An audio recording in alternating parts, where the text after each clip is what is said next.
Nah, hari ini kita akan membahas materi yaitu laju reaksi. Nah, kalian pernah kan melihat pembakaran kertas dan berkaratnya besi? Nah, pembakaran kertas dan berkaratnya besi itu merupakan salah satu contoh laju reaksi yang ada dalam kehidupan sehari-hari.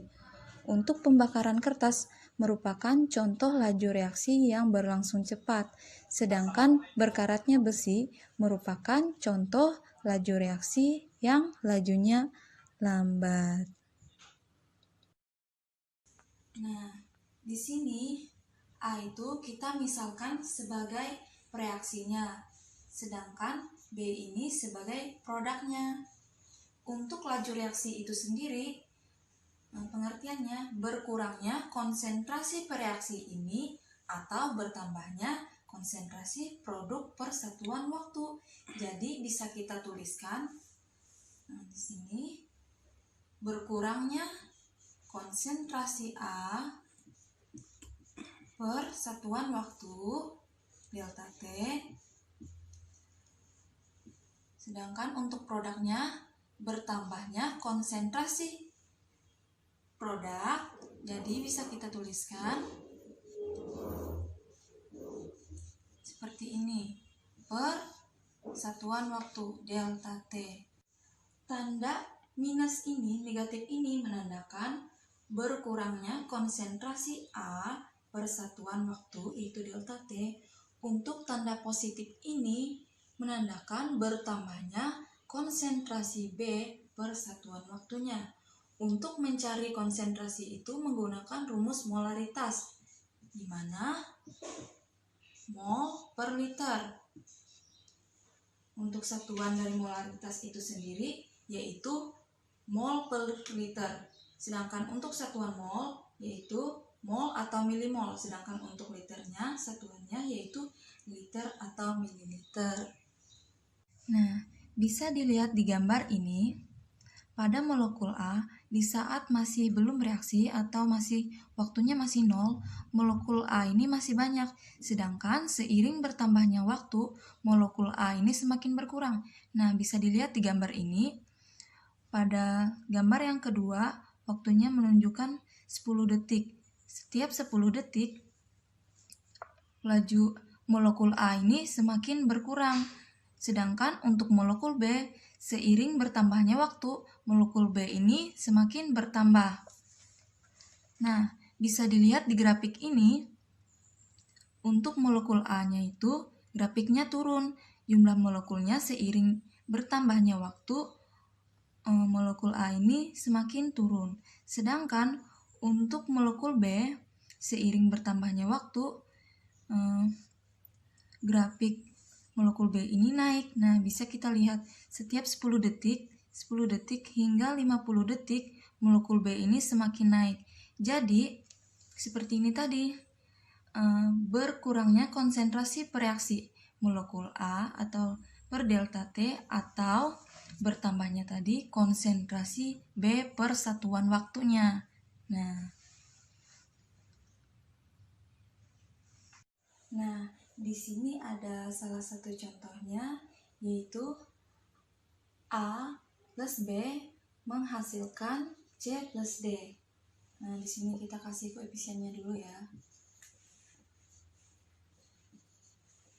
Nah, untuk laju reaksi suatu nyawanya bisa kita tulis laju A-nya minus delta konsentrasi A per satuan waktu. Untuk B-nya, laju B-nya negatif delta konsentrasi B per satuan waktu. Sedangkan C-nya itu sudah termasuk dari produk. Jadi, untuk produk ini, laju C negatif, positif maksudnya, positif delta konsentrasi C per satuan waktu. Sedangkan laju D positif delta konsentrasi D per delta T. Jadi untuk laju A ini pengurangan konsentrasi persatuan waktunya. Sedangkan untuk laju B yaitu pengurangan konsentrasi B persatuan waktu. Sedangkan untuk laju C ini bertambahnya konsentrasi C persatuan waktu. Sedangkan D ini juga sama, bertambahnya konsentrasi D persatuan waktu. Jadi tanda negatif dan positif ini hanya menunjukkan apakah konsentrasinya bertambah atau konsentrasinya berkurang. Lalu apakah ada hubungan antara laju reaksi senyawa A dengan laju reaksi senyawa lainnya? Yaitu ada ya. Ternyata perbandingan laju reaksi senyawa-senyawa sesuai dengan perbandingan koefisiennya. Karena tadi koefisiennya A, B, C, dan D, jadi bisa kita tulis laju A banding laju B banding laju C banding laju D. Laju D sama dengan koefisiennya tadi A banding B banding C banding D. Jika salah satu laju reaksi suatu senyawanya diketahui, maka laju reaksi suatu senyawanya bisa kita cari menggunakan persamaan laju yang ditanya sama dengan koefisien yang ditanya dibagi dengan koefisien yang diketahuinya dikali dengan laju reaksi yang diketahui. Di sini untuk lebih jelasnya kita masuk ke contoh soal. Soalnya, jika pada suhu tertentu laju peruraian N2O4 menjadi NO dan O2 adalah 3 kali 10 pangkat minus 4 mol liter pangkat minus 1 detik pangkat minus 1, maka laju pembentukan NO2 adalah yang diketahui yaitu laju N2O4-nya kita tulis 3 kali 10 pangkat minus 4 mol liter pangkat minus 1 detik pangkat minus 1, sedangkan yang ditanyanya yaitu laju NO-nya. Jadi pertama-tama kita tuliskan reaksinya terlebih dahulu. N2O4 menghasilkan NO plus O2. Nah, karena kita lihat pada reaksi ini masih belum setara ya. Di ruas kiri N-nya ada 2, sedangkan di ruas kanannya N-nya masih ada 1, sedangkan di ruas kirinya O-nya ada 4, sedangkan di ruas kanannya O-nya masih ada 3. Jadi kita tambahkan koefisiennya yaitu 2. Nah, setelah ditambahkan koefisiennya 2, jadi bisa kita lihat di ruas kanan ini N-nya juga sudah ada 2, sedangkan O di ruas kanannya pun sudah ada 4. Nah, reaksinya sudah setara ya. Nah, berarti untuk menghitung laju NO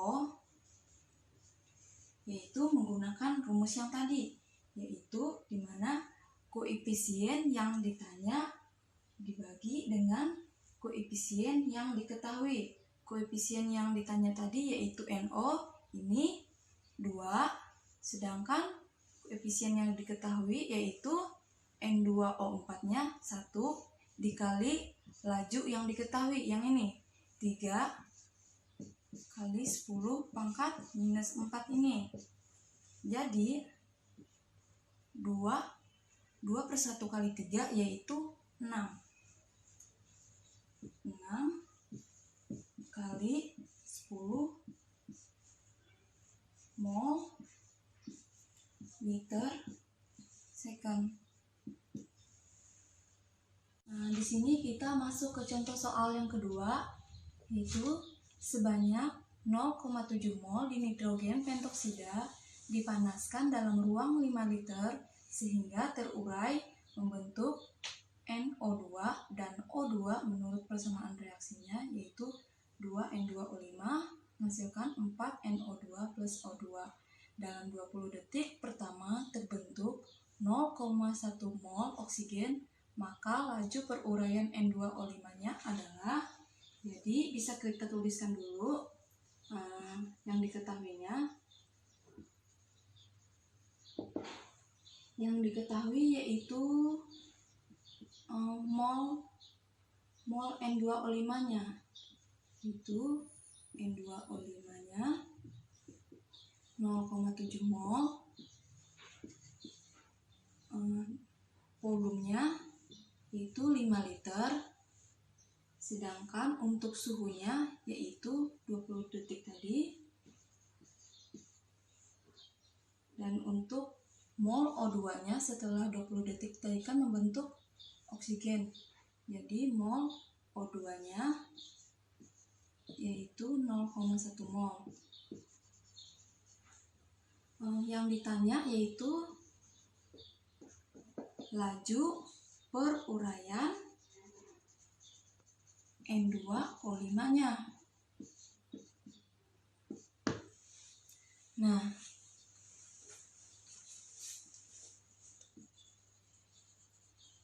kita tuliskan dulu reaksi ini.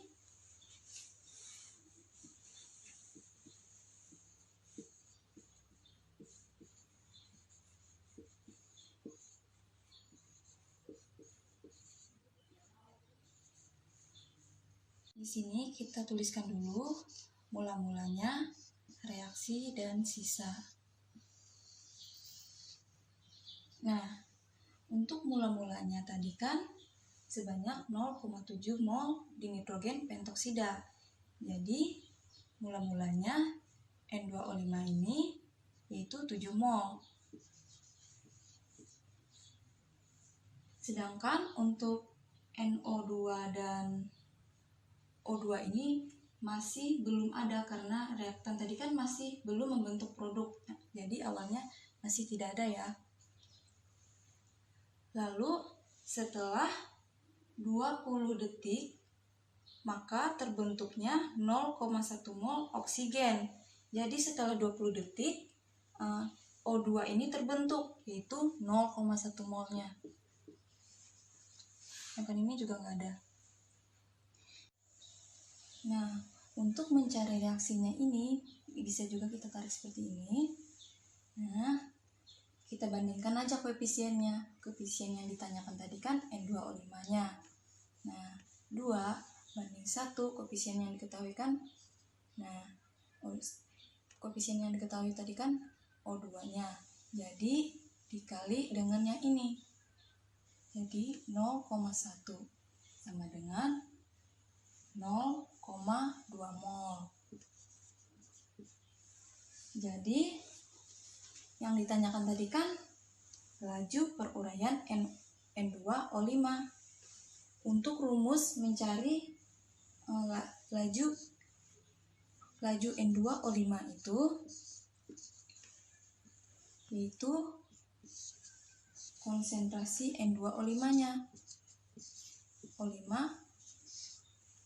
per waktu. Untuk mencari konsentrasi itu, ingat, untuk mencari konsentrasi itu rumusnya yaitu molaritas.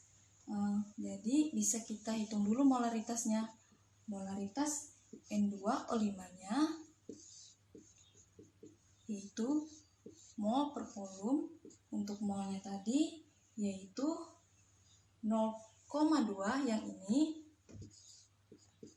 0,2, sedangkan untuk volumenya tadi yaitu 5 liter.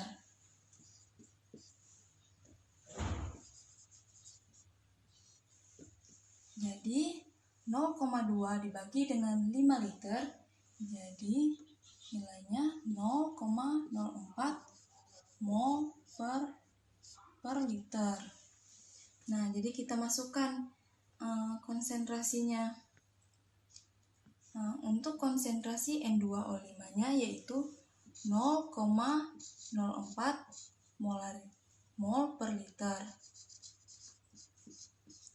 Sedangkan untuk waktunya yaitu ini tadi 20 detik. Jadi kita masukkan 20 detik. Jadi 0,04 mol per liter dibagi dengan 20 detik, jadi nilainya 0,02 mol per liter detik. Nah, yang ini tadi sisanya 5 ya, 0,5 mol. Dan perlu diingat, mengapa yang kita gunakan itu 0,2 bukan 0,5? Karena yang ditanyakannya tadi yaitu laju peruraiannya. Jadi yang kita gunakan yaitu 0,2. Karena yang diuraikannya itu 0,2-nya. Nah, begitu. Selanjutnya kita akan masuk ke teori tumbukan.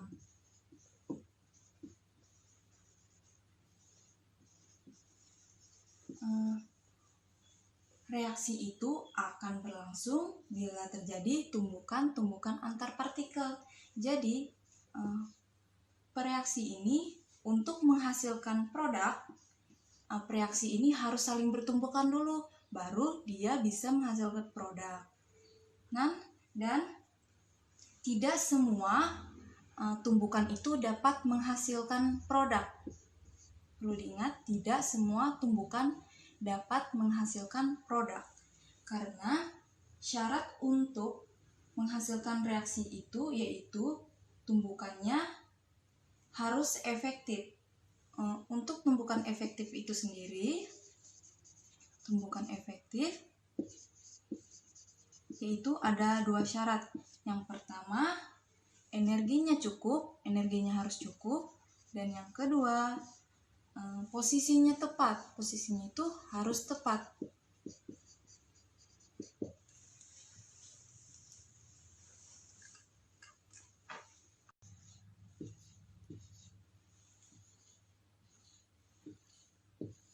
Nah, di sini ada gambar A dan gambar B. Nah, kan katanya tadi tumbukan efektif itu energinya cukup dan posisinya tepat.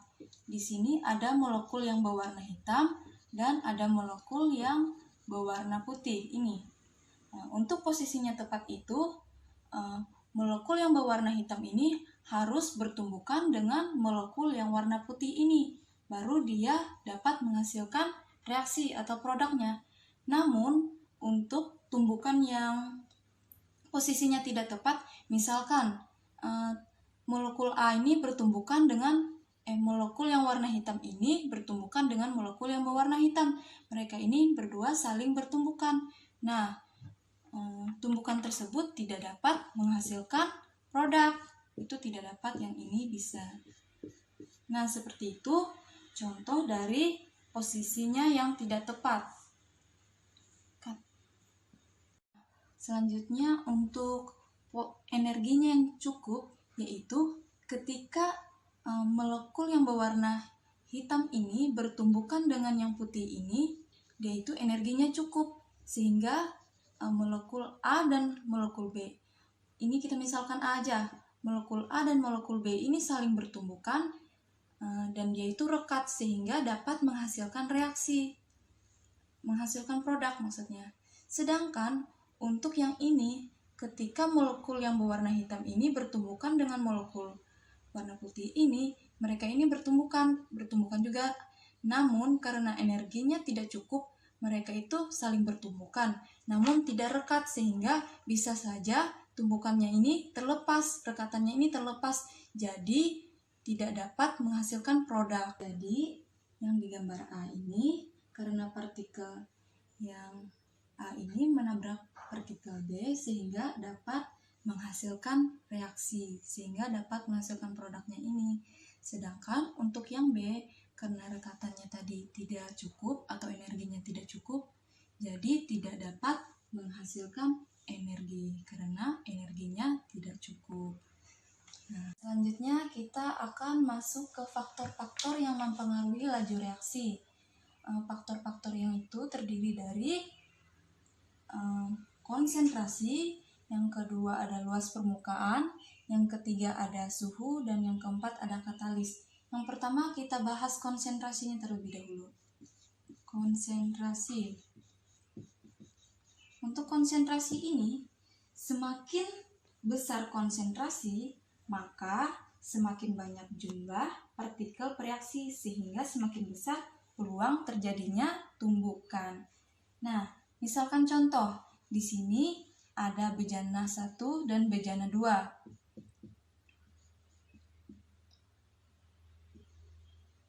Nah, di sini sudah kita gambar ya. Untuk bejana 1-nya kita kasih konsentrasinya 2 molar, sedangkan untuk bejana 2-nya kita kasih konsentrasinya 4 molar. Dan ini kita kasih keterangan dulu untuk partikel yang ini zat A. Kita sebut zat A aja. Yang ini zat B.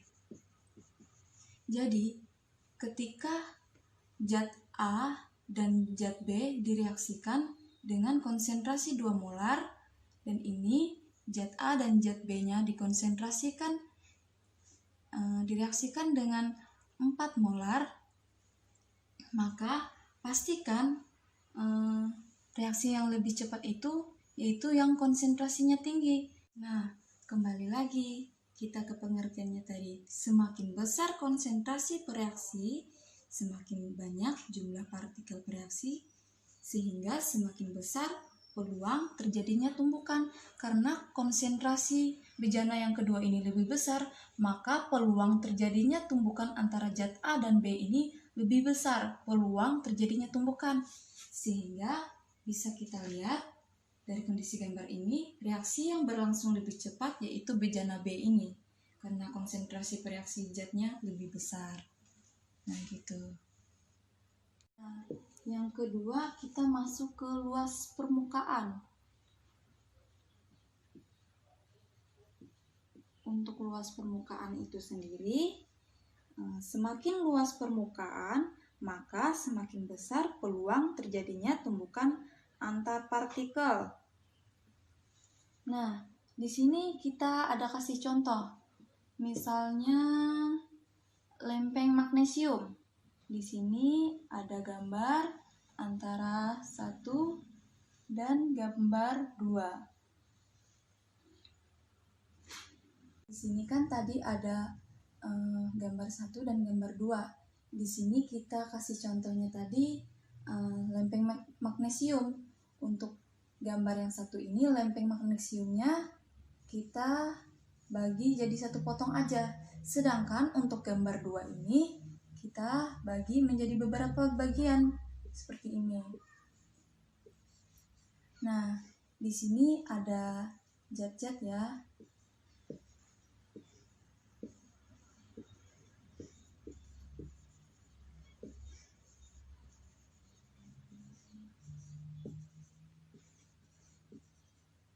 Nah, di sini sebenarnya massa antara lempeng yang pertama ini dengan lempeng yang kedua ini sebenarnya sama. Namun yang pertama ini hanya dipotong menjadi 1 bagian, sedangkan yang kedua ini dipotong menjadi beberapa bagian. Kembali lagi kita ke pengertian luas permukaannya tadi, yaitu semakin luas permukaan bidang sentuh zat, kemungkinan terjadinya tumbukan efektif itu semakin banyak, sehingga kemungkinan semakin besar laju reaksinya. Karena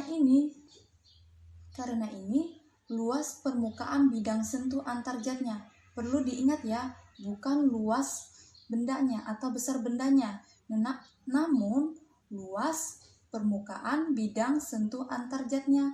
Maksudnya luas bidangnya ini luas untuk saling bertumbukannya ini.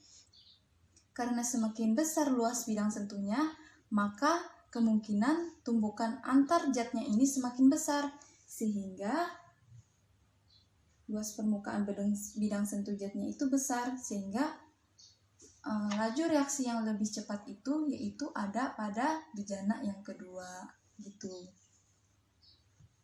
Nah, misalkan nih, Ibu kasih contoh lagi. Misalkan ada obat nih. Obat yang berbentuk bongkahan maksudnya kepingan. Ada juga yang obatnya berbentuk serbuk. Nah, yang berbentuk serbuk pastikan yang lebih cepat bereaksi, lebih cepat larut. Nah, itu merupakan salah satu contohnya. Benda yang ini, luas permukaannya ini lebih besar karena ini tadi, semakin luas permukaan bidang sentuh zat, kemungkinan terjadi tumbukannya itu semakin besar. Makanya yang ini reaksinya lebih cepat berlangsung karena besarnya luas permukaan. Sedangkan yang ini luas permukaannya kecil. Gitu. Selanjutnya kita masuk ke pengaruh suhu. Untuk pengaruh suhu itu sendiri, semakin tinggi suhu, maka partikel-partikel yang terdapat dalam suatu zat akan bergerak lebih cepat daripada suhu yang rendah. Nah, misalkan nih, kalian dalam suatu ruangan itu kan ada banyak orang kan, ada misalkan 25 orang. Nah, ketika suhunya tinggi atau ketika kalian kepanasan gitu, nah pasti kalian kan gerak-gerak. Jadi kemungkinan adanya tumbukan. Jadi semakin tinggi suhu, maka semakin tingginya juga terjadinya tumbukan. Misalkan di sini ibu ada kasih bejana A dan bejana B. Untuk bejana A ini kita kasih suhunya 50 derajat Celcius. Untuk yang B ini kita kasih suhunya 80 derajat Celcius. Pastikan suhu yang lebih tinggi ini lebih kemungkinan terjadinya tumbukan karena suhunya lebih tinggi. Karena suhunya tinggi, maka kemungkinan terjadinya tumbukan antar partikel ini lebih besar gitu. Karena itu, apabila terjadi kenaikan suhu, maka partikel-partikel akan bergerak lebih cepat sehingga energi kinetik partikel meningkat, maka semakin tinggi energi partikel yang bergerak. Nah, seperti itu. Nah, selanjutnya kita masuk ke energi aktivasi dan katalis. Nah, untuk energi aktivasi itu sendiri yaitu untuk menghasilkan tumbukan yang efektif, partikel bereaksi memerlukan suatu energi minimum, yaitu energi aktivasi, di mana energi aktivasi merupakan energi minimal yang diperlukan untuk berlangsungnya suatu reaksi. Semakin rendah energi aktivasi, maka semakin mudah suatu reaksi itu berlangsung. Nah, reaksi itu kan ada dua macam, yaitu reaksi endoterm dan eksoterm. Di sini kita bahas yang pertama dulu, yaitu reaksi endotermnya. Reaksi endoterm itu yaitu sistemnya menyerap kalor, sedangkan energi sistemnya bertambah. Perhatikan gambar ini ya. Nah, di sini delta H-nya yaitu selisih antara produk dan reaktan ini kita sebut delta H-nya. Karena dalam delta H ini, delta H dalam eksoterm ini nilainya yaitu positif. Sedangkan selisih antara puncak reaksi ini namanya energi aktivasi tadi. Untuk reaksi eksoterm ini sistemnya melepaskan kalor, sedangkan energi sistemnya yang berkurang. Di sini delta H-nya yaitu selisih antara reaktan dan produknya bisa kita tulis minus. Sedangkan untuk selisih antara puncak reaksi ini kita sebut tadi energi aktivasi. Nah, dari gambar ini bisa terlihat bahwa reaksi eksoterm itu lebih cepat terjadi karena energi aktivasi dari reaksi eksoterm itu lebih kecil daripada reaksi endotermnya. Makanya bisa kita tulis energi aktivasi eksotermnya lebih kecil daripada energi aktivasi endotermnya gitu. Nah, selanjutnya kita akan membahas katalis. Nah, di sini kita sudah ada gambar grafik dari suatu reaksi yang sudah diberi katalis ya. Untuk katalis itu sendiri yaitu untuk membantu memberikan mekanisme reaksi yang memiliki energi aktivasinya lebih rendah, sehingga reaksi itu lebih mudah dan lebih cepat berlangsung.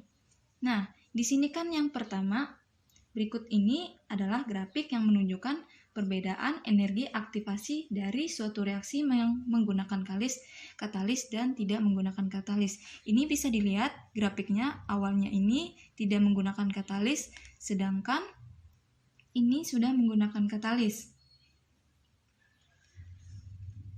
Dari gambar ini kita dapat melihat bahwa energi aktivasi tanpa menggunakan katalis itu bernilai lebih tinggi dan reaksinya berlangsung dalam satu tahap.